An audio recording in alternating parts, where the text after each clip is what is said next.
आप सभी का हमारे YouTube चैनल इंग्लिश मार्गदर्शन में बहुत बहुत स्वागत है। अगर आपको हमारे वीडियो पसंद आते हैं तो वीडियो पर लाइक, शेयर एंड कमेंट जरूर करें तथा साथ ही साथ हमारे चैनल को सब्सक्राइब करें ताकि आने वाली अपडेट्स आपको मिलती रहें। आज जो हम टॉपिक स्टार्ट करने वाले हैं, जैसा कि आप देख पा रहे हैं, कॉजेटिव वर्ब्स अपने आप में बहुत स्पेशल टॉपिक है। एकेडमिक की दृष्टि से देखा जाए, साथ ही साथ कंपटीशन की दृष्टि से देखा जाए। अक्सर आप एकेडमिक लेवल पर यहाँ से ट्रांसलेशन सीखते हैं, कंपटीटिव लेवल पर यहाँ से कई टाइप्स के एरर्स बन जाते हैं। अगर आपका इनको लेकर कोई डाउट है तो आज आपका डाउट बहुत अच्छे से क्लियर होने वाला है। थोड़ा पेशेंस बनाए रखें, वीडियो बड़ा हो सकता है। साथ ही साथ एक बात हमें ध्यान रखनी है कि कॉजेटिव वर्ब जो अपने आप में टॉपिक होता है, कोई बहुत छोटा टॉपिक नहीं है। ये अपने आप में एक स्पेसिफिक टॉपिक है और आज जो हम इससे क्लियर करने वाले हैं वो 1 बाय 1 क्लियर करने वाले हैं। पहले हम इसको देखेंगे एकेडमिक लेवल पर यहाँ से कैसे एरर्स आ जाते हैं या फिर ट्रांसलेशन के लिए हमें कैसे मिल जाता है। साथ ही साथ हम ये भी देखने वाले हैं कि कंपटीशन लेवल पर हम कैसे यहाँ से एरर्स पाते हैं। सबसे पहले आपको ये समझना पड़ेगा कि कॉजेटिव वर्ब्स होती क्या है। क्या आपको जो वर्ब्स दिखाई दे रही हैं ये हमेशा कॉजेटिव वर्ब होती हैं या इनका आप यूज जनरल वर्ब्स की तरह भी कर सकते हो। चलिए सबसे पहले तो हम इसी को समझ लेते हैं कि what is difference between causative verbs and general verbs. अगर आप थोड़ा सा देखें तो सबसे पहले आपको यह देखना होगा क्या ये सभी कॉजेटिव वर्ब हैं। आप कहोगे यस ऑफ कोर्स ये कॉजेटिव वर्ब हो सकती है।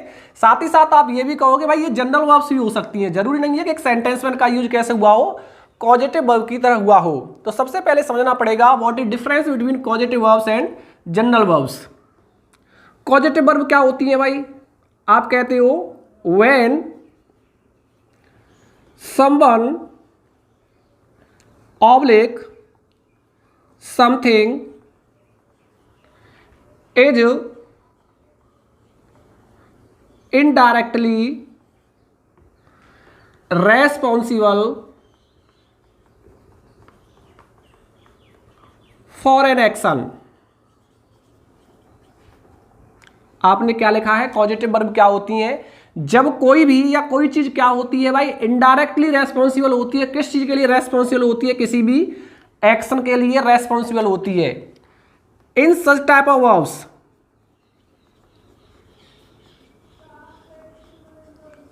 इसमें क्या होता है भाई कि इसमें जो सब्जेक्ट होता है, the subject does not perform the action. इसमें सब्जेक्ट क्या नहीं करता है? परफॉर्म एन एक्शन, बल्कि क्या करवाता है? But gets it done by someone else। आपने क्या लिखा है भाई? इन सच टाइप ऑफ वर्ब्स इसमें सब्जेक्ट क्या नहीं करता है? किसी भी एक्शन को नहीं करता है बल्कि किसी और से कराता है, या फिर आप कह सकते हो कारण बनता है किसी एक्शन के होने का। यहां पर मैं 2 सेंटेंस लिखूंगा तो उससे सारी चीजें अपने आप क्लियर हो जाएंगी। जब मैं लिखूं मैंने एक पत्र लिखा,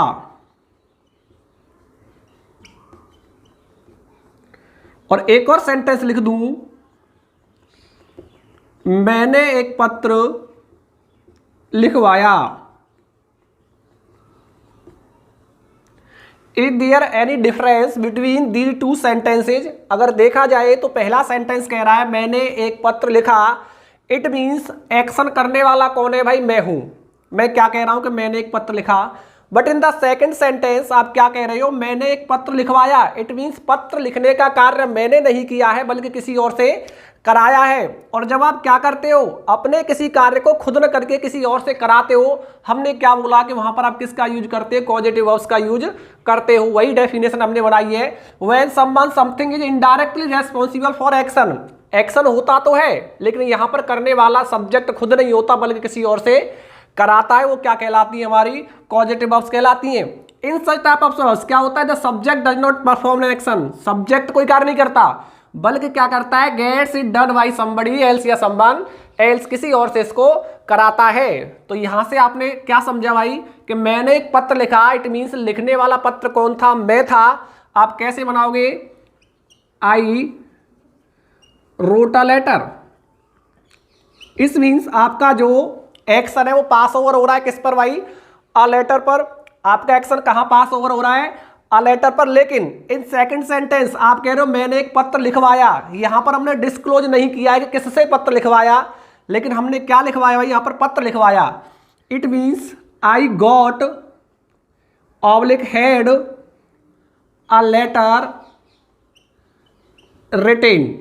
तो बस यही हमें समझना है कि what is difference between causative verb and general verbs. तो यहां से आप समझ पा रहे होंगे भाई कि कॉजेटिव वर्ब क्या होती है और जनरल वर्ब क्या होती है। यहां पर जो आप यूज कर रहे हो रोट को, वो क्या है, आपकी एक जनरल वर्ब है। क्या है भाई, एक जनरल वर्ब है। लेकिन जो आप यहां पर क्या यूज कर रहे हो, गॉट ऑब्लिक हैड, ये क्या है, आपकी एक कॉजेटिव वर्ब है। अब यहीं से एक चीज और समझ लेनी है कि भाई क्या गेट है, मेक, लेट और हेल्प हमेशा कॉजेटिव वर्ब की तरह यूज होती है? क्या ये जनरल वर्ब की तरह यूज नहीं हो सकती? चलिए कुछ सेंटेंस और लिख लेते हैं तो वहां से क्लियर हो जाएगा। मैंने एक सेंटेंस लिखा, मेरे पास एक महंगी कार है। मैंने क्या लिखा भाई, मेरे पास एक महंगी कार है, और मैंने सेंटेंस लिख दिया आई हैव अ कॉस्टली या फिर प्रीसियस कार। अब मैं आपसे कहूं कि क्या यहां पर हैव का प्रयोग कॉजेटिव वर्ब की तरह हुआ है या जनरल वर्ब की तरह हुआ है? चलिए एक और सेंटेंस लिख लेते हैं।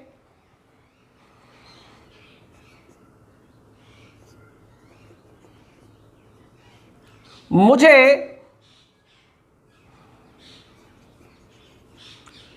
एक पेन मिला, आई गॉट अ पेन या फाउंड अ पेन। आपसे पूछ लूं मैं यहां पर भाई गॉट का यूज आप कैसे कर रहे हो, जनरल वर्ब की तरह कर रहे हो या फिर कॉजेटिव वर्ब की तरह कर रहे हो? तो आप कहोगे भाई यहां पर जो हम गॉट का यूज कर रहे हैं वो किसकी तरह कर रहे हैं, जनरल वर्ब की तरह कर रहे हैं। यहां पर हमने कोई भी कॉजेटिव वर्ब की तरह यूज नहीं किया है। चलो कुछ और सेंटेंस लिख लें। आई हेल्प्ड मोहन, मैंने क्या की भाई, मोहन की सहायता की। यहां पर आप हेल्प का प्रयोग कैसे कर रहे हो, जनरल वर्ब की तरह कर रहे हो। और एग्जांपल लिख ले, I made this house, I made this house in 1990।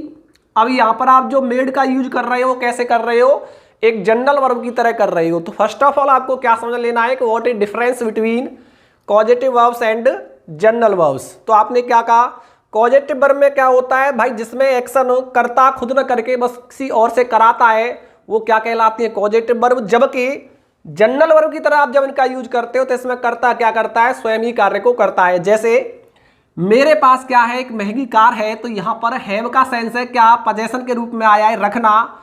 दूसरा सेंस, मुझे एक पेन मिला, आई गॉट अ पेन या आई फाउंड अ पेन। यहां पर जो आप यूज कर रहे हो कैसे कर रहे हो, जनरल वर्ब की तरह। मैंने मोहन की सहायता की, यहां पर मैं कार्य कर रहा हूं, मैंने की है सहायता, इट मीन्स यहां पर हेल्प का प्रयोग आप कैसे कर रहे हो, जनरल वर्ब की तरह।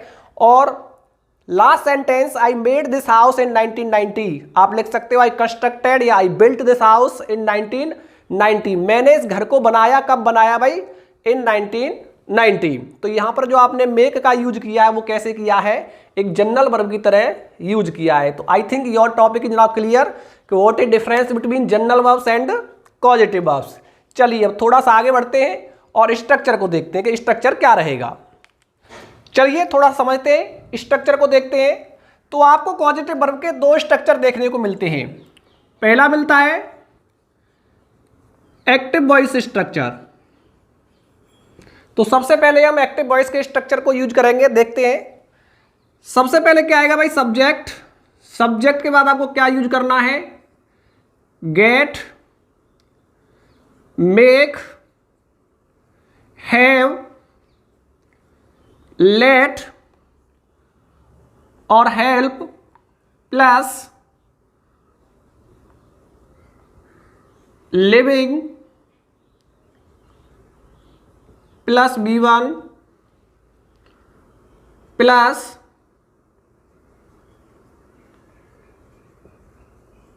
Non living. थोड़ा सा ध्यान देंगे, मैं यहां पर क्या लिख रहा हूं, सब्जेक्ट, सब्जेक्ट के बाद ये सब क्या रही आपकी कॉजेटिव वर्ब रही।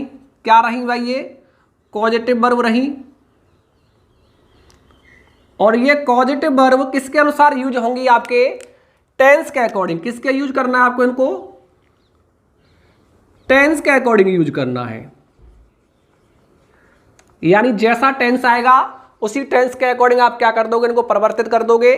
उसके बाद क्या आएगा? कोई भी लिविंग नाउन आएगा और लिविंग नाउन के बाद क्या करना है आपको? V1 लगाना है और उसके बाद क्या लगाना है? Non living. तो यहां पर एक सेंटेंस लिख लेते हैं, सेंटेंस से समझने की कोशिश करते हैं, सेंटेंस से स्ट्रक्चर को क्लियर करते हैं। मैंने सेंटेंस लिख दिया, मैंने सोहन से इस कमरे को साफ करवाया। एक और सेंटेंस लिख लूं, मैं सोहन से इस कमरे को साफ करवाऊंगा।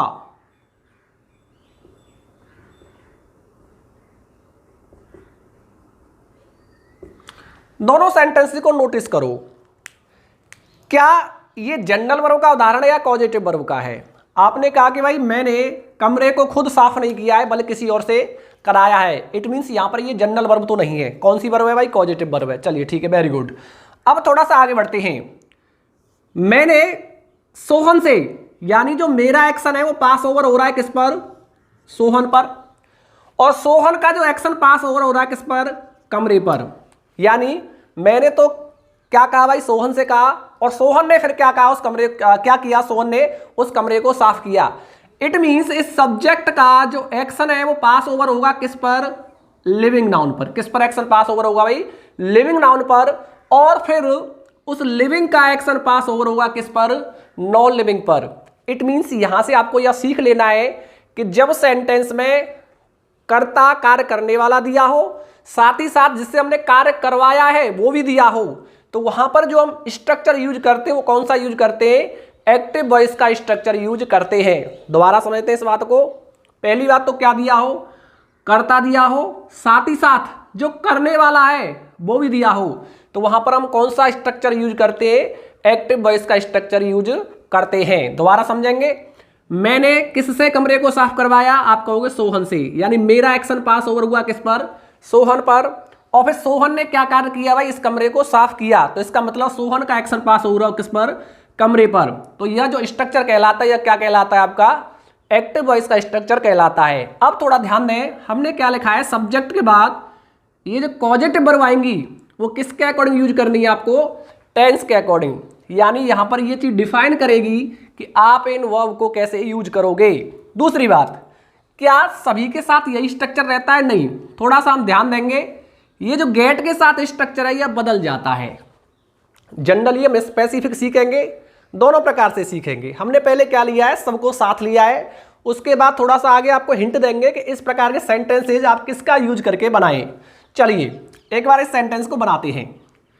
भाई हमने क्या लिखा यहाँ पर कि जो मेरा एक्शन पास ओवर हुआ वो किस पर हुआ है? सोहन पर। सेंटेंस आपका किस टेंस का है? आपने कहा पास्ट इंडेफिनिट का है। किसका है? पास्ट इंडेफिनिट का है। तो आपने क्या लिखा? आई। आपने क्या लिखा भाई? आई। उसके बाद गेट, मेक, हैव, लेट और हेल्प, ये लगभग एक ही कैटेगरी की वर्ब होती हैं लेकिन थोड़ा सा डिफरेंस दर्शाती हैं। लेट दर्शाता है जब हम किसी को अनुमति देते हैं। मेक दर्शाता है जब किसी को हम फोर्स करते हैं। किसके लिए भाई? To force. लेट किसको? To allow. हैव किसको दर्शाता है? जब हम किसी को कुछ कार्य करने के लिए कन्विंस करते हैं, टू कन्विंस। और गेट भी वही सेंस देता है जो क्या देता है? मेक सेंस देता है। यानी क्या करना भाई? To force someone to do something. क्या करना भाई? To force someone to do something. अब थोड़ा ध्यान दें, यहां पर मैंने क्या कहा? आई के पश्चात आपको एक वर्ब का यूज कर लेना है। भाई इस प्रकार तो यहां पर 5 वर्ब हैं। अब इसमें से हम किसका यूज करें? तो ध्यान रखना, कभी भी एक्टिव वॉइस का स्ट्रक्चर आता है तो मोस्टली जो यूज होने वाली वर्ब होती है वो कौन सी होती है? या तो आप किसका यूज करोगे? मेक का यूज करोगे। किसका यूज करोगे भाई? मेक का। लेकिन किस में? एक्टिव वॉइस के स्ट्रक्चर में कभी कभी क्या कर लेता है वो इस प्रकार के सेंटेंसेस को किसके सहारे से बना देता है, गेट के सहारे से और हैव के सहारे से। चलिए देखते हैं। तो आई, उसके बाद मेड, उसके बाद क्या है लिविंग नाउन, और इस सेंटेंस में जो लिविंग नाउन है आपका क्या है, सोहन है। लिविंग नाउन क्या है आपका, सोहन है। तो आई मेड सोहन। उसके बाद हमने क्या बोला है, B1। यहां पर थोड़ा ध्यान दें, ये B1 क्या है भाई, यहां पर ये B1 वास्तव में किसका कार्य कर रहा है, एक इन्फिनिटिव है। क्या है भाई, ये इन्फिनिटिव। और कैसा इन्फिनिटिव है मैं आपको बता दूं, बेयर या फिर स्प्लिट। अब आप कहोगे भाई ये बेयर और स्प्लिट क्या होता है, इट मीन्स, थोड़ा सा ध्यान दें, इन्फिनिटिव दो प्रकार का होता है।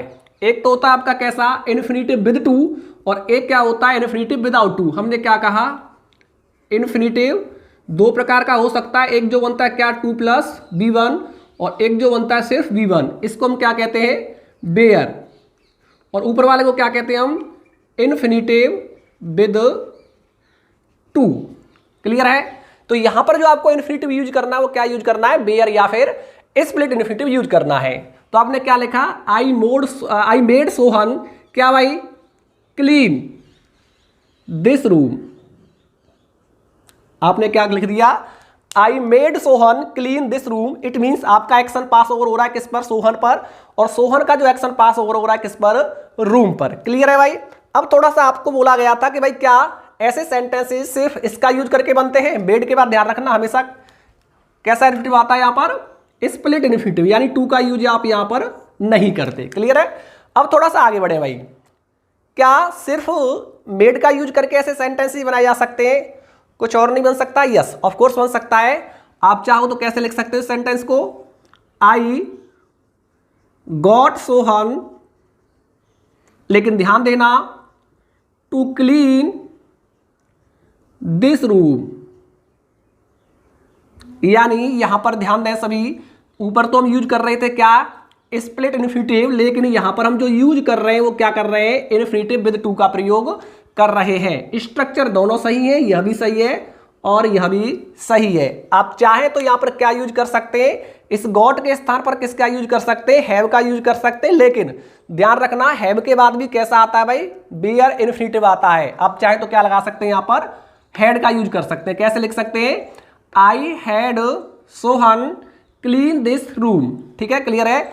अब थोड़ा सा आगे बढ़ते हैं, चलिए थोड़ा इस सेंटेंस को देख लेते हैं। मैं सोहन से क्या करवाऊंगा, इस कमरे को साफ करवाऊंगा। हमने क्या बोला, सब्जेक्ट आए, सब्जेक्ट का एक्शन पास ओवर हो किस पर, लिविंग पर, और लिविंग का एक्शन पास ओवर हो कहां पर, नॉन लिविंग पर। चलिए बना देते हैं इसको, I will oblique shall make, किसको, सोहन को क्या करवाऊंगा भाई, आगे क्या लगा बेटा, B1, यानी B1 कैसा, बेयर स्प्लिट या बेयर या फिर split infinitive, clean this room. आपने क्या लिखा भाई, I will oblique shall make Sohan clean this room. ये चेंजेस कैसे हुए इसमें, हमने क्या कहा है, पॉजिटिव वर्ब किसके अकॉर्डिंग चेंज करनी है, मैं टेंस के अकॉर्डिंग। यहां पर टेंस आपका कौन सा है, फ्यूचर इंडेफिनिट है। आपने किसका यूज किया है, विल ऑब्लिक सेल का यूज किया है। आई थिंक अब यहां से अब आपका यह टॉपिक क्लियर हो रहा होगा। एक सेंटेंस और लिख लूं,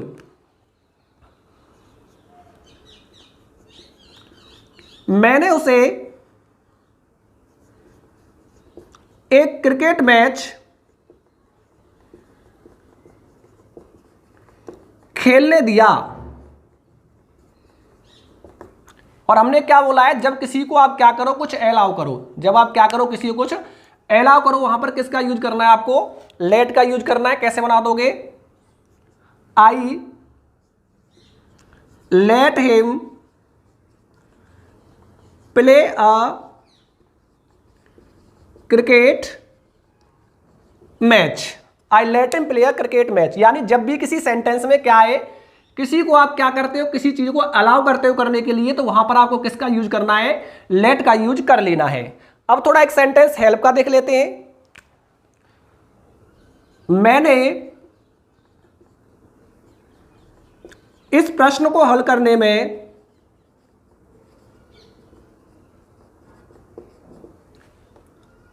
सोहन की मदद की।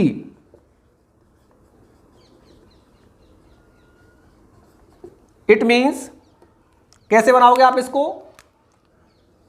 आई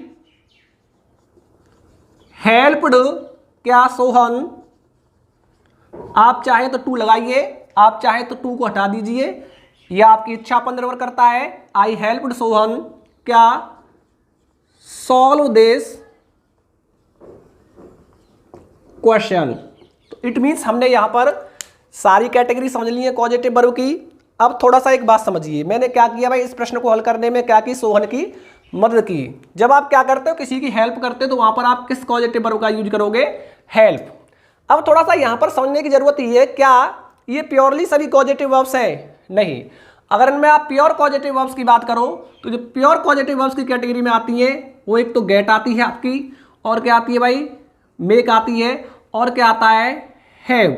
लेट और हेल्प कॉजेटिव वर्ब जैसी ही होती है, इसलिए हम किस में रख लेते हैं, इनको कॉजेटिव वर्ब्स के अंतर्गत रख लेते हैं। तो पहला स्ट्रक्चर मैं दोबारा से रीडिफाइन करता हूं। सबसे पहले हमने क्या बोला कि यह किसका स्ट्रक्चर है भाई, एक्टिव वॉइस का स्ट्रक्चर है। एक्टिव वॉइस कहने का मतलब अभी आपको मैं क्लियर करूंगा। सबसे पहले आपने किसका यूज किया, सब्जेक्ट का यूज किया, फिर आपने क्या लगाया, किसी एक कॉजेटिव वर्ब का यूज करोगे। किस कॉजेटिव वर्ब का करोगे, किसके, सेंटेंस के सेंस के अकॉर्डिंग आपको देख लेना है कि क्या अलाउ की परमिशन आ रही है, या फिर हेल्प का सेंस आ रहा है, या फिर किसी को फोर्स करने का सेंस आ रहा है, और इसी के अकॉर्डिंग आप क्या करोगे, किसी कॉजेटिव वर्ब का यूज करोगे। क्या जैसी दे रखी है वैसी करनी नहीं, ये किसके अकॉर्डिंग परिवर्तन करना है आपको, टेंस के अकॉर्डिंग। अर्थात टेंस पास्ट इंडेफिनिट है तो आप इनकी सेकंड फॉर्म का यूज करोगे, यदि सेंटेंस फ्यूचर का है तो आप इनके साथ विल या शैल का यूज करोगे। उसके बाद आपको किसका यूज करना है, लिविंग का यूज करना है। अभी यहाँ पर थोड़ा सा आपको कंफ्यूजन आ रहा होगा कि ये लिविंग का मतलब क्या है, तो थोड़ा सा ध्यान दें। यहाँ पर मैंने इस कमरे को किससे साफ करवाया, सोहन से। सोहन से जो है वो हमारा क्या है, एक लिविंग नाउन है। उसके बाद यहाँ पर B1 सभी समझ लें कि यहाँ पर जो B1 आ रहा है वो कैसे आ रहा है, बेयर या फिर स्प्लिट इन्फिनिटिव की तरह। थोड़ा सा मैं आपको क्लियर कर दूं कि इन्फिनिटिव दो प्रकार का होता है, एक तो बनता है 2 + B1 लगाकर, इसे हम कहते हैं इन्फिनिटिव विद 2, और एक बनता है सिर्फ क्या यूज करके, B1 यूज करके, यानी first form of main verb का यूज करके, इसे हम कहते हैं बेयर या फिर स्प्लिट इन्फिनिटिव। उसके बाद अंत में क्या आता है, नॉन लिविंग। संभावना है बेटा कभी कभी यहाँ पर क्या मिल सकता है आपको, लिविंग नाउन भी मिल सकती है। जैसे मैं लिख दूं, मैंने सोहन से मोहन को पिटवाया, इट मीन्स यहां पर आप किसका यूज करोगे, पीछे लिविंग नाउन, लेकिन जनरली आपको किसका यूज मिलेगा, नॉन लिविंग का। तो I think all the sentences are clear now. चलिए अब थोड़ा सा आगे बढ़ते हैं। चलिए थोड़ा ध्यान देंगे, अभी हमने एक्टिव वॉइस के स्ट्रक्चर को नहीं मिटाया है, क्योंकि आगे जो हम समझने वाले हैं वो क्या समझने वाले हैं, पैसिव वॉइस का स्ट्रक्चर। कौन सा स्ट्रक्चर भाई, पैसिव वॉइस का। और हम ये भी समझेंगे कि कब हमें एक्टिव वॉइस का यूज करना है और कब हमें पैसिव वॉइस के स्ट्रक्चर का यूज करना है। यह स्ट्रक्चर क्या रहता है, सबसे पहले क्या आएगा, सब्जेक्ट। उसके बाद जो आपको यहां पर यूज करना है वो गेट ऑब्लिक हैव। क्या और कोई पॉजिटिव वर्ब नहीं आएगी, पैसिव वॉइस के स्ट्रक्चर में सिर्फ 2 ही पॉजिटिव वर्ब आती हैं। उसके बाद अब थोड़ा ध्यान देना, यहां पर मैं क्या लिख रहा हूं भाई, नॉन लिविंग नाउन। मैं क्या लिख रहा हूं, नॉन लिविंग नाउन। उसके बाद में आगे क्या आ रहा है, B3। क्या आ रहा है भाई, B3, और आगे plus by plus living noun. संभावना है बेटा कभी कभी आपको सेंटेंस में बाई प्लस लिविंग नाउन का यूज मिले और न मिले। यह जरूरी नहीं है हमें कि स्ट्रक्चर में हमेशा बाई प्लस लिविंग नाउन का यूज हमें मिले।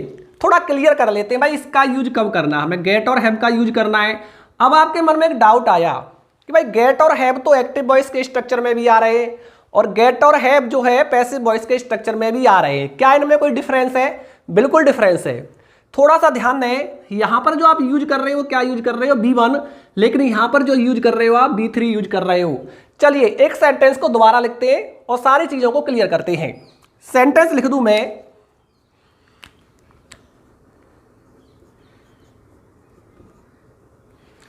मैंने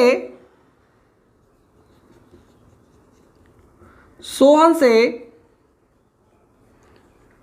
एक पत्र लिखवा लिया है।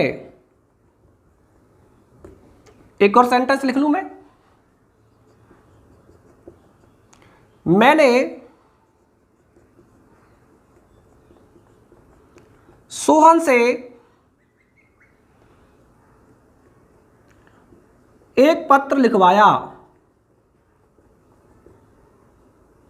चलिए थोड़ा सा क्लियर कर लेते हैं।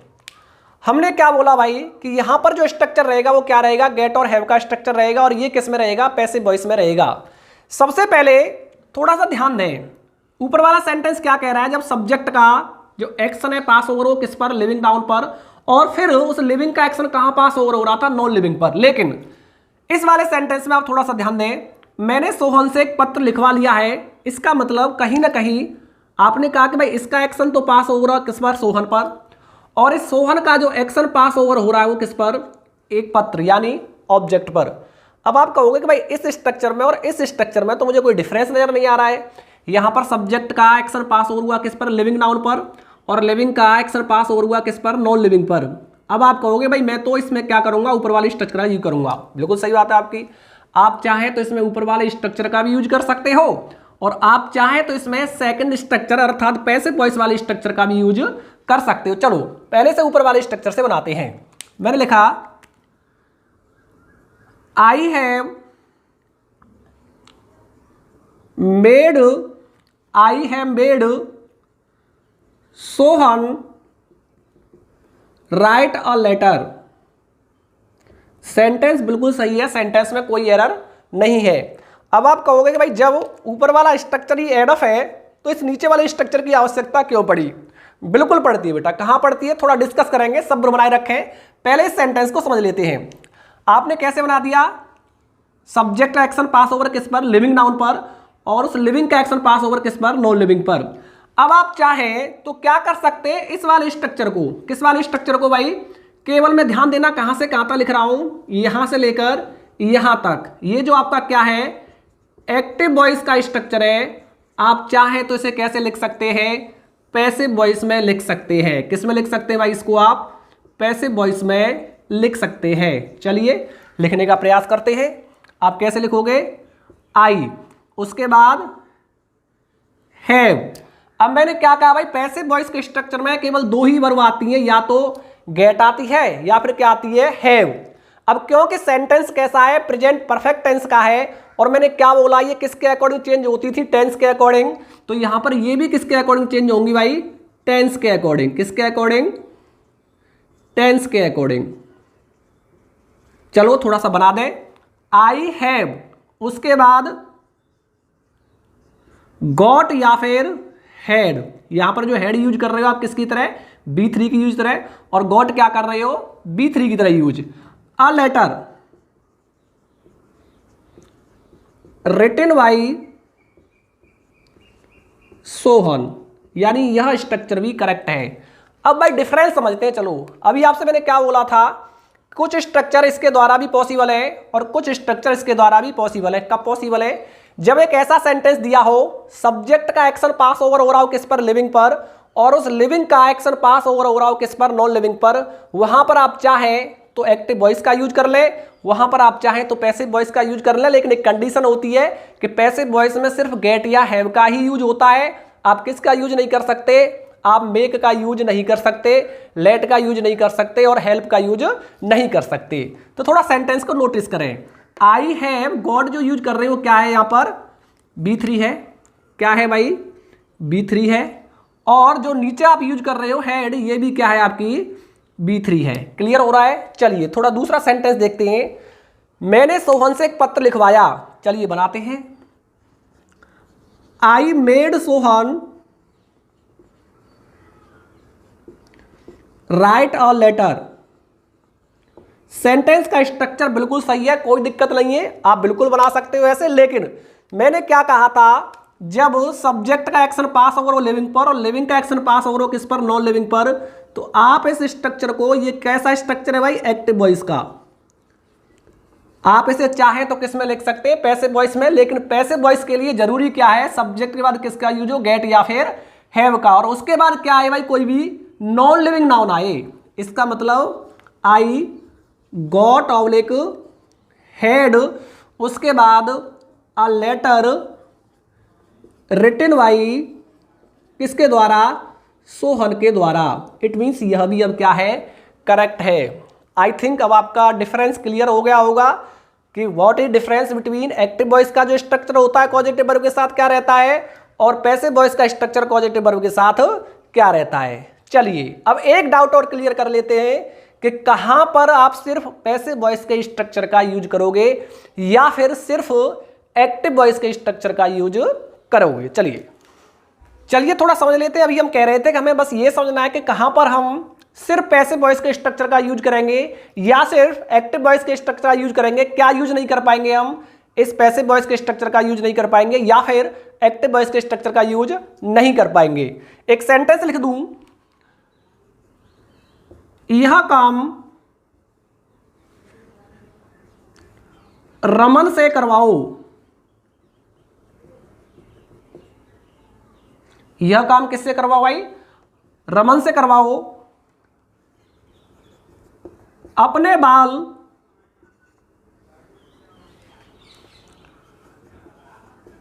नाई से बनवाओ। एक और सेंटेंस, अपने कोट की मरम्मत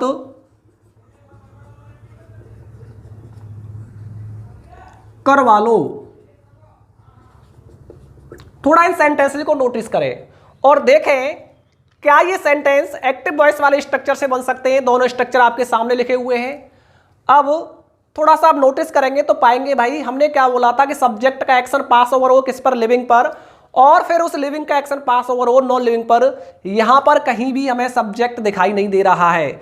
इसका मतलब यह एक प्रकार का क्या होता है, इंपेरेटिव स्ट्रक्चर होता है। क्या होता है भाई, इंपेरेटिव स्ट्रक्चर होता है। यानी इसका मतलब ऐसे सेंटेंसेज में क्या साइलेंट रहता है, सब्जेक्ट का यूज नहीं होता है। किसका यूज नहीं होता है, सब्जेक्ट का यूज नहीं होता है। मींस होता तो है लेकिन वो क्या रहता है भाई, साइलेंट रहता है। अब यहां पर आप किसका यूज करोगे, गेट ऑब्लिक हैव का, उसके बाद non living plus B3 plus by plus, क्योंकि आप जानते हैं जो इंपेरेटिव का स्ट्रक्चर होता है वो क्या होता है, B1 plus object plus ETC। अब क्योंकि यहां पर सेंटेंस कॉजेटिव वर्ब का है, किसका है भाई, आपको कैसे पता चला पॉजिटिव वर्ब का है?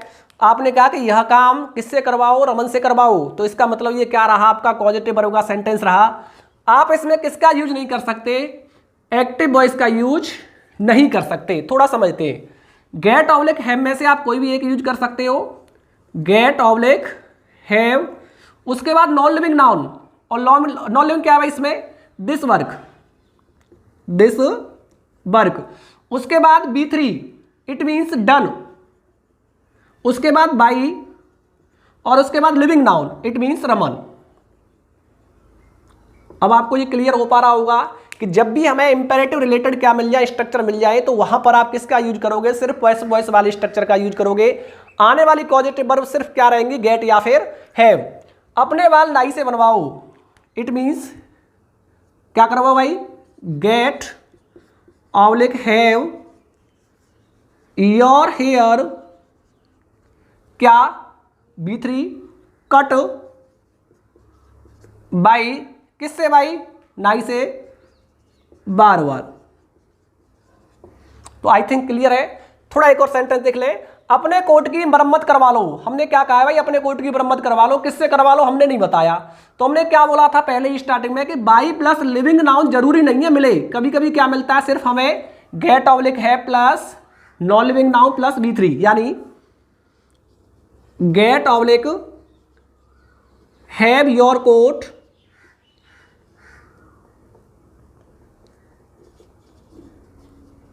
रिपेयर्ड।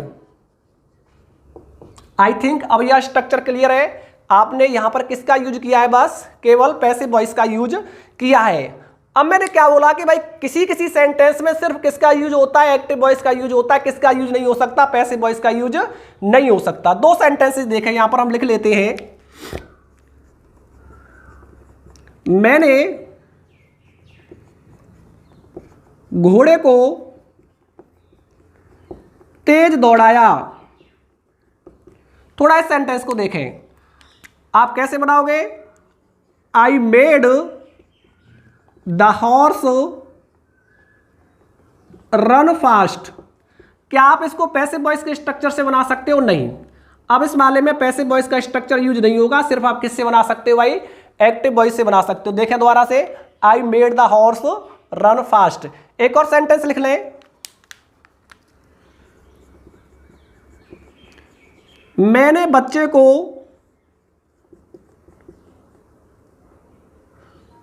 रुलाया। अब थोड़ा सा इस सेंटेंस में देखें, क्या इसको आप पैसिव वॉइस के स्ट्रक्चर से बना सकते हो? रीजन क्या है भाई? चलिए थोड़ा सा समझ लेते हैं, कब हमें प्रीफरेबल रखना है एक्टिव वॉइस और कब हमें प्रीफरेबल रखना है पैसिव वॉइस। सारी कंडीशंस को हम पहले ही क्लियर कर चुके हैं। चलो थोड़ा सा एक बात और समझ लेते हैं। एक सेंटेंस लिख दूं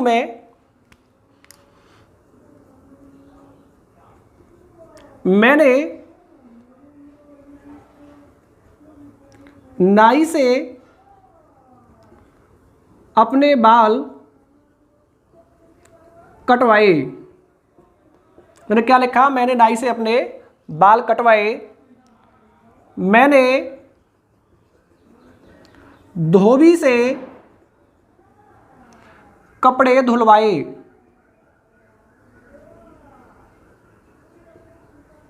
तो जैसा कि हम पहले ही समझ चुके हैं कि कुछ सेंटेंसेज में सेलेक्टेड स्ट्रक्चर का यूज होता है, या तो किसका यूज होता है भाई? एक्टिव वॉइस का, या फिर यूज होता है किसका? पैसिव वॉइस का। लेकिन हमने ये स्टार्टिंग में बता दिया था आपको, कुछ स्ट्रक्चर्स ऐसे होते हैं जहां पर आप चाहें तो उन्हें एक्टिव वॉइस में बना लें और आप चाहें तो उन्हें पैसिव वॉइस में बना लें। लेकिन एक कन्फ्यूजन आया था, और वो कन्फ्यूजन क्या था? सबसे बड़ा कि गेट और हैव का यूज आप कहाँ कर रहे थे?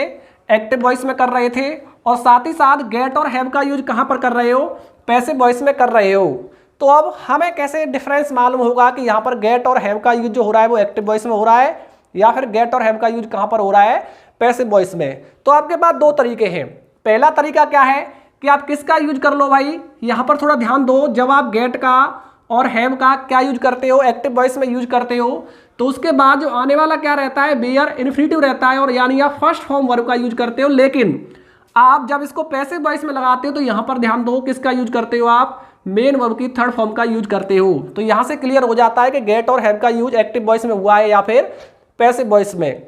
और दूसरा तरीका क्या हो सकता है? तो ध्यान दें, कभी भी आपको ऐसा सेंटेंस मिलता है जिसमें सब्जेक्ट हो और उसके बाद किसका जिक्र दे रखा हो भाई? लिविंग का, और उस लिविंग का एक्शन पास हो रहा हो कहां पर? नॉन लिविंग पर। तो आप ऐसे सेंटेंसेज में कोशिश करो उसे आप बनाओ किसके सहारे से? मेक के सहारे से। मैं क्या कह रहा हूं? आप ऐसे सेंटेंसेज को बनाओ किसके सहारे से? मेक के सहारे से। तो यहां पर चीजें क्या हो जाएंगी? अपने आप क्लियर हो जाएंगी। आप किसका यूज मत करो ऐसे स्ट्रक्चर्स में? गेट या फिर हैव का यूज न करें। क्या ये ग्रामेटिकली इनकरेक्ट है या करेक्ट है? तो थोड़ा ध्यान दें।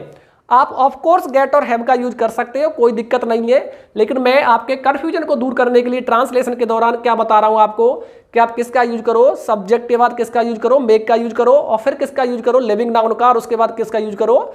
B1 का। थोड़ा इस सेंटेंस को देखें, आई, उसके बाद made the barber cut my hair. जो आप यहां पर स्ट्रक्चर यूज कर रहे हो वो किसका यूज कर रहे हो भाई? एक्टिव वॉइस का स्ट्रक्चर यूज कर रहे हो। क्या यहां पर और हैव का यूज नहीं हो सकता था? गेट का यूज नहीं हो सकता था? बिल्कुल हो सकता था, कोई दिक्कत नहीं थी, कर सकते थे। लेकिन क्योंकि यहां पर हमें क्या करना है? एक सटीक तरीका ढूंढना है कि हम किसका यूज करें। तो आप क्या लिखोगे? I made the barber cut my hair. आप चाहे तो ऐसे भी लिख लें, I caused the barber to cut my hair. अब ये कौन सा स्ट्रक्चर यूज कर लिया है भाई आपने?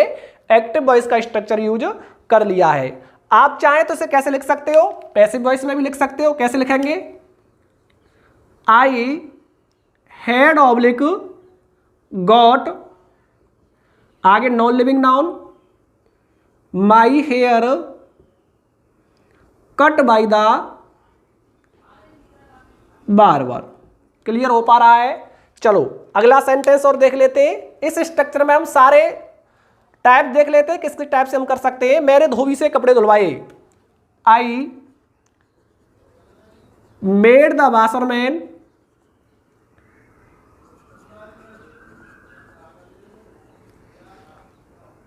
Wash my clothes. और कैसे बना सकते हो भाई इसको, आप चाहे तो पैसिव वॉइस में लिख सकते हो, I got oblique had my clothes washed by the washerman. तो मैंने क्या दिलवाया, धोबी से भाई क्या दिलवाए, अपने कपड़े धुलवाए। अब थोड़ी सी एक बात और ध्यान देनी है, क्या भाई यही स्ट्रक्चर इसका है, आपने तो पहले बताया था कि आप चाहो तो किसका यूज कर लो, यहां पर किसका यूज कर लो भाई, गेट का यूज कर लो, आप चाहो तो किसका यूज कर लो भाई, यहां पर हैव का यूज कर लो। क्या उनसे नहीं बन सकता है, बन सकता है, लेकिन हमने क्या कहा था कि कंफ्यूजन आ जाता है। अब आप कहोगे यहाँ पर गेट और हैव का यूज हो रहा है भाई, अब ये एक्टिव वॉइस में कि पैसिव वॉइस में, तो मैंने आपको दो तरीके बताए हैं, आप क्या कर लो यहां से देख लो, ये क्या है भाई B3 है, और इस B3 का मतलब क्या होता है कि यह जो स्ट्रक्चर है आपका क्या है, पैसिव वॉइस का स्ट्रक्चर है। क्योंकि अगर यह एक्टिव वॉइस में आया होता तो इसके बाद क्या आ रहा होता, लिविंग नाउन, और लिविंग के बाद क्या आ रहा होता, B1। चलो एक बार लिख लेते हैं इसको एक्टिव वॉइस में भी। अब आप किससे लिखना चाहते हैं इसको, गेट ऑब्लिक हैव का यूज करके, और किस में, एक्टिव वॉइस में। चलिए लिख लेते हैं, आई गॉट ऑब्लिक हैड किसको, द बासरमैन। अब यदि आपने किसका यूज किया है तो क्या लगाओगे आप, टू लगाओगे, टू बॉस क्या, माई क्लोथ्स। तो क्या समझना है आपने, अगर आपने किसका यूज किया है, गॉट का यूज किया है तो क्या लगाइए, टू लगाइए, और यदि आपने किसका यूज किया है, हेड का यूज किया है तो फिर टू को हटा दीजिए। तो यहां पर ध्यान रख लेना है कि जब भी हम किसका, गेट का और हैव का एक्टिव वॉइस में यूज करते हैं तो गेट जो होता है यह अपने साथ कैसा इन्फिनिटिव लेता है भाई, इन्फिनिटिव विद टू, यानी ये क्या लेता है 2 + B1, जबकि ये दोनों क्या लेते हैं, बेयर इन्फिनिटिव, यानी सिर्फ B1। तो I think all the doubts आपके यहाँ पर क्लियर हो चुके हैं। अब थोड़ा सा हम बढ़ते हैं कंपिटिटिव लेवल पर कि वहां से एरर्स कैसे बन जाते हैं। Now your academic is over. चलिए आगे बढ़ते हैं। चलिए थोड़ा ध्यान दें, मैंने एक सेंटेंस लिखा, I made Mohan to sing a song, और आपसे मैं पूछ लूं भाई इसमें क्या एरर है, तो आप कहोगे in this sentence is wrong. Reason क्या है, क्योंकि भाई मेड के बाद आप किसका यूज करते हो, इन्फिनिटिव टू का यूज करते हो, और कैसा इन्फिनिटिव, बेयर इन्फिनिटिव, यानी यहां पर आप किसका यूज नहीं करोगे, टू का यूज नहीं करोगे। आपने क्या कहा, मेड के बाद आने वाला इन्फिनिटिव कैसा रहता है, बेयर इन्फिनिटिव। तो पहला एरर यहीं से बन जाता है भाई कि यहां पर आपको जो यूज करना है वो कैसा इन्फिनिटिव यूज करना है, बेयर इन्फिनिटिव। अब थोड़ा सा मैं चेंज कर दूं, मैंने क्या किया, यहां पर लिख दिया I got Mohan sing a song. तो अब ये भी एरर बन गया आपका। क्या एरर बन गया भाई, क्योंकि यहां पर मैंने पहले ही बता दिया है गॉट के बाद आप किसका यूज करते हो, इन्फिनिटिव विद टू का, यानी यहां पर आपको क्या ऐड करना पड़ेगा, टू ऐड करना पड़ेगा। तो पहला जो एरर आता है वो किससे आता है, इन्फिनिटिव एरर आता है। एक और सेंटेंस लिख लूं, I let him to go there. यह सेंटेंस भी रॉन्ग है। आप क्या कहोगे भाई कि लेट आ रहा है, लेट के बाद भी कैसा इन्फिनिटिव आता है, बेयर इन्फिनिटिव। कैसा इन्फिनिटिव आता है भाई, बेयर इन्फिनिटिव। तो जो पहले टाइप का एरर बनता है वो किससे रिलेटेड बनता है, इन्फिनिटिव रिलेटेड एरर। किसके बाद, कॉजेटिव वर्ब बाद। तो आप कहोगे भाई इसमें से कुछ कॉजेटिव वर्ब ऐसी हैं जिनके बाद आपको किसका यूज करना है, इन्फिनिटिव टू का यूज करना है, और कुछ पॉजिटिव वर्ब ऐसी हैं जिनके बाद आपको किसका यूज कर लेना है, बेयर इन्फिनिटिव का यूज कर लेना है। सेकंड एरर कहां से बनता है भाई, ये सभी जो स्ट्रक्चर आप देख रहे हो ये स्ट्रक्चर किस में है, एक्टिव वॉइस में। किस में है भाई, एक्टिव वॉइस में।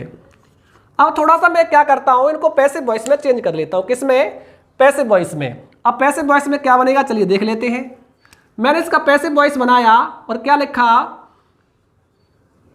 Mohan was made sing a song by me. अब यह सेंटेंस अगेन गलत हो गया। रीजन क्या है गलत होने का, थोड़ा ध्यान दें। मैंने क्या कहा है कि किसके पश्चात, मेड के पश्चात यानी मेक और लेट के पश्चात और हैव के पश्चात जब भी आप यूज करो क्या, एक्टिव वॉइस का स्ट्रक्चर, किसका, एक्टिव वॉइस का, तो कैसा इन्फिनिटिव आता है। अगर 2 + B1 लिखें तो आप किसका यूज नहीं करते, S2 का यूज नहीं करते, यानी जो इन्फिनिटिव आने वाला होता है वो कैसा रहता है, बेयर। लेकिन पैसिव वॉइस में मैं क्या लिख रहा हूं भाई, पैसिव वॉइस में आप किसके पश्चात, मेक के पश्चात किसका यूज कर लेते हो, किसका यूज कर लेते हो भाई, 2 + B1 का यूज कर लेते हो। लेट के पश्चात और किसके पश्चात, हैव के पश्चात अब भी कैसा इन्फिनिटिव आता है, बेयर इन्फिनिटिव आता है। कैसा इन्फिनिटिव, बेयर। तो थोड़ा सा ध्यान दे लेते हैं यहां पर। अगला सेंटेंस बना के देखते हैं। मोहन बाज मेड, ये क्या था आपका, गलत था। कैसे सही करोगे, किसका यूज कर दोगे, यहां पर 2 का यूज कर दोगे। क्लियर हो रहा है। अगला सेंटेंस भाई थोड़ा देखें, ये ऑलरेडी किसमें, पैसिव वॉइस में है। ये वाला sentence, I let him go there, थोड़ा बना के देखें कैसे बना दोगे आप इसको। He was let to go there by me. Again वही एरर आ जाएगा। क्या एरर आ जाएगा भाई, पैसिव वॉइस में भी किसका यूज नहीं करना है आपको, 2 का यूज नहीं करना है। तो कुल मिलाकर यहां से आपको देख लेना है कि एक्टिव वॉइस में यदि किसका यूज हो रहा है, मेक का यूज हो रहा है, तो आप किसका यूज करोगे, इन्फिनिटिव 2 का यूज नहीं करोगे। और यदि पैसिव वॉइस में आप मेक का यूज कर रहे हो तो इन्फिनिटिव 2 का यूज करोगे। लेकिन लेट एकमात्र ऐसी वर्ब है जो ना तो एक्टिव वॉइस में और ना ही पैसिव वॉइस में इन्फिनिटिव विद 2 लेती है। दोनों ही अवस्थाओं में ये कैसे यूज होती है, इन्फिनिटिव यानी विदाउट 2। यानी कैसा इन्फिनिटिव भाई, बेयर इन्फिनिटिव। चलिए कुछ एरर्स और लिख लेते हैं, एरर लिख लेते हैं।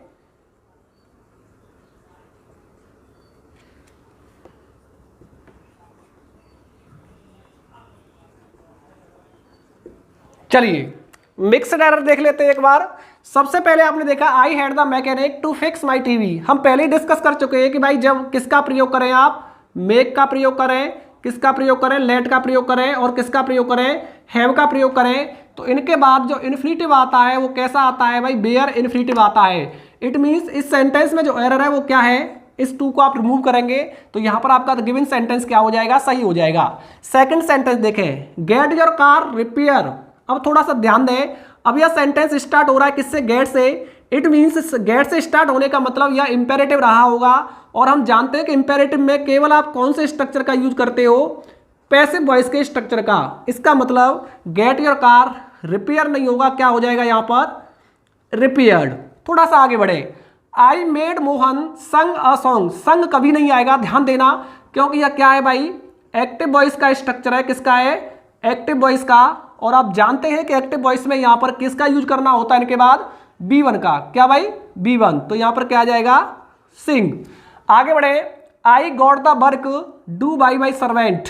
ये कैसा स्ट्रक्चर है, पैसिव वॉइस का। कैसा भाई, पैसिव वॉइस का।